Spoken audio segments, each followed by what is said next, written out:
तो एक बार फिर से मैं वेलकम करता हूँ आप सभी का अपने इस यूट्यूब चैनल महाभारत ज्ञान केंद्र में। तो सबसे पहले मैं आपको बता दूं कि ये बस लास्ट आपका चैप्टर है मंदाकिनी वर्णनम, यानी कि लास्ट कविता या लास्ट श्लोक है। ठीक है, तो पाठ शुरू करने से पहले, श्लोक शुरू करने से पहले इस पाठ के बारे में मैं आप लोगों को बता दूं। तो जो पाठ है, जो महर्षि वाल्मीकि हैं उन्हीं के द्वारा जो रचित रामायण है, उनके जो अयोध्या कांड के 95 सर्ग से संकलित है। और वाल्मीकि को आदि कवि कहा जाता है तथा रामायण को आदि काव्य। रामायण संस्कृत भाषा में लिखी गई आदि ग्रंथ है। इस पाठ में मंदाकिनी नदी की प्राकृतिक सुषमा का वर्णन है। मंदाकिनी नदी अलकनंदा नदी की एक सहायक नदी है। इस नदी का उद्गम स्थान उत्तराखंड के केदारनाथ के निकट है। रुद्रप्रयाग में यह नदी अलकनंदा में मिल जाती है और आगे चलकर अलकनंदा भागीरथी में मिल जाती है। तत्पश्चात यह नदी गंगा में भी आगे चल के मिल जाती है। ठीक है, वनवास के क्रम में क्या होता है कि वनवास के क्रम में सीता और लक्ष्मण के साथ चित्रकूट पहुंचते हैं। और जो चित्रकूट पहुंचने के बाद जो मंदाकिनी नदी है, चित्रकूट पहुंचने के बाद जो मंदाकिनी नदी है, चित्रकूट जो है 38.2 वर्ग किलोमीटर में फैला शांत और सुंदर प्राकृतिक और ईश्वर की अनुपम देन है। ठीक है, इसके बाद क्या होता है कि अनुपम देन है। अब इसके बाद जो है भगवान जो है सीता लक्ष्मण के साथ वहाँ पहुँचने के बाद वो बताते हैं, संबोधित करते हुए मंदाकिनी नदी का वर्णन करते हैं। उसी प्रसंग के कुछ श्लोक इस पाठ में दिए गए हैं। इस पाठ का उद्देश्य यह है कि मानव को प्रकृति से लगाव रखना चाहिए। प्रकृति ही मनुष्य को पालती है।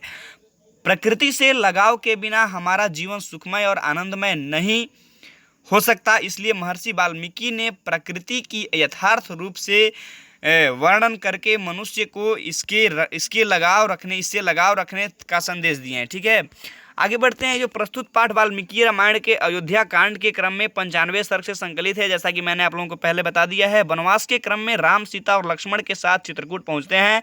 सीता को संबोधित कर वहां स्थित मंदाकिनी नदी का वर्णन करते हैं। प्राकृतिक सुषमा से भरपूर यह नदी मन को हर लेने वाली है। इसका वर्णन कालिदास ने भी रघुवंश काव्य के 13वें सर्ग में किया है। वाल्मीकि जो है अनुष्टुप छंदों में मंदाकिनी के वर्णन में प्रकृति का यथार्थ चित्रण करते हैं। जैसा कि छंद की बात है तो मैंने आपको जो इंग्लिश में जितने भी मेटाफर्स इंग्लिश पढ़ने हैं मैं भी वो आप लोगों को बता दिया हूँ, जो भी कविताएं में संकलित थी। तो चलिए बढ़ते हैं अपने श्लोक की तरफ। जो पहला श्लोक है वो है विचित्र पूलिनाम रम्याम हंस सारथ सेविताम कुसुमय रूप संपन्नाम पश्च मंदाकिनीम नदीम। यहाँ पे पश्य और च को एक साथ लिखकर पश्च किया गया है। पश्य मतलब देखना, च मतलब और। विचित्र पुलिनाम का अर्थ जो है वह विचित्र तटों वाली है। रम्याम मतलब सुंदर, कुसुमय मतलब फूलों से सुशोभित जो मंदाकिनी नदी है, इसका जो अर्थ है यह होगा कि हे सीते, फूलों से भरपूर विचित्र तटों वाली और हंस तथा सारण पक्षियों से संवित सुंदर मंदाकिनी नदी को देखो। इट मीन इसका अर्थ जो है वह कुसुमय रूप संपन्नाम विचित्र पुलिनाम हंस सारथ सेविताम च रम्याम मंदाकिनी नदी पश्य। इसका संस्कृतार्थ यह होगा। बढ़ते हैं अपने अगले श्लोक की तरफ।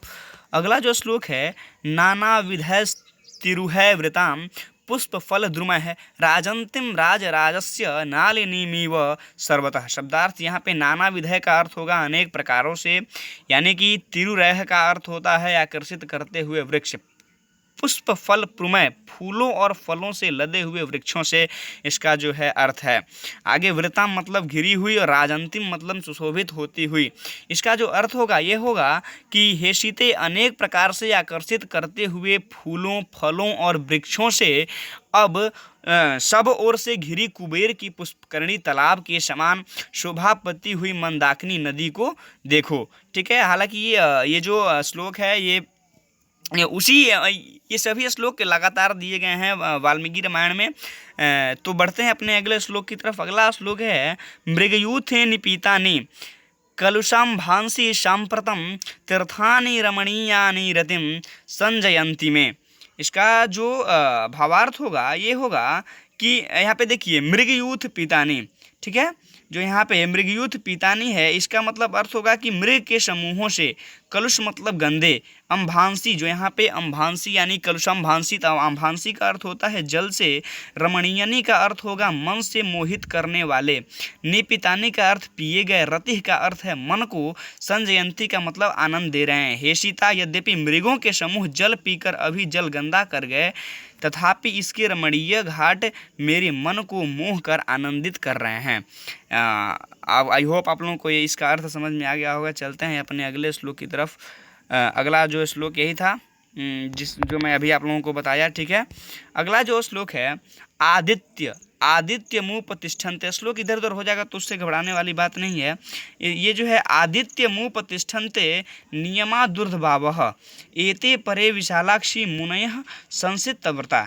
हे विशालाक्षी, एते परे संसितव्रता मुनयः। इसका अर्थ जो है आदिव्यम का अर्थ होगा सूर्य को। उपतिष्ठन्ते का अर्थ उपासना, नमस्कार कर रहे, ठीक है। नियमात का अर्थ होगा नियम से, विधिवत। उधर्ववाह का अर्थ होगा भुजाओं को ऊपर उठाकर। एते मतलब ये सभी, परे मतलब श्रेष्ठ, विशालाक्षी मतलब बड़ी नेत्रों वाली। संसित व्रता। संसित व्रता का अर्थ होगा, संसित व्रता का जो अर्थ होगा वो होगा, संसित व्रता का जो अर्थ होगा वो होगा कठोर व्रत का पालन करने वाले, ठीक है। तो इसका जो अर्थ है, जैसा कि आप लोग देख रहे हैं कि हे विशाल लोचने सीता। सीता को मृगनयनी भी कहा गया है, ठीक है। हे विशाल लोचने सीता, ये सभी कठोर व्रत का पालन करने वाले श्रेष्ठ मुनि लोगों का विधिवत भुजाओं के ऊपर उठाकर सूर्य की उपासना कर रहे हैं, ठीक है। अब मतलब ये जो लदे हुए वृक्ष हैं, लदे हुए फल हैं, उनकी जो उपमा भगवान दे रहे हैं, किनको? सीता और लक्ष्मण को दिखा रहे हैं, ठीक है।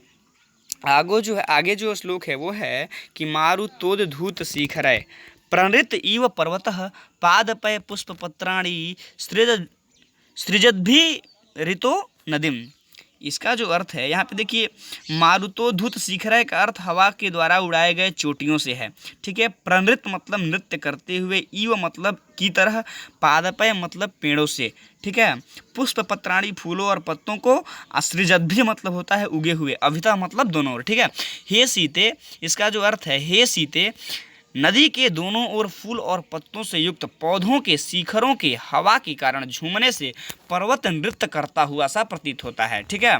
बढ़ते हैं अपने अगले श्लोक की तरफ। अगला जो श्लोक है वो है क्वचिन मणि निकाशोदाम क्वचित पुलिनशालिनीम क्वचित सिद्धि जनाकिरणाम पश्य मंदाकिनीम नदी। इसका मतलब कि कहने का अर्थ है, इसका जो अन्वय हम कहें तो अन्वय होगा कि हे सीते, क्वचित मणि के साधो नाम क्वचित पुलिस शालिनीम क्वचित सिद्ध जनाकिरणाम मंदाकिनीम नदी पश्च। यहाँ पे पश्च मतलब पश्य और च का जो है एक साथ संयुक्त है, तो यहाँ पे पश्च है, जैसा कि मैंने आपको पहले बताया। तो यहाँ पे देखिए, पुलिन शालिनीम का अर्थ होगा ऊंचे सुंदर कागारों वाली। सृद्ध जना किरणा का मतलब सृद्ध जनों से भरी हुई। क्वचिन मणि काशोदाम मतलब क्वचित धन मणिनी काश धन उदाम इति क्वचिन मणि निकाशोदाम। अर्थ जो है इसका ये होगा कि हे सीते, कहीं मणि के समान प्रवाहित स्वच्छ जल वाली, कहीं ऊंचे कागारों वाली, कहीं सिद्ध जनों से स्नान हेतु भरी हुई मंदाकिनी नदी को देखो, ठीक है। अगला जो श्लोक है इसका, निर्धुतान वायुना पश्य वीततान पुष्प संचयान पोप्लूयमानान परान पश्य त्वम जल मध्यगान।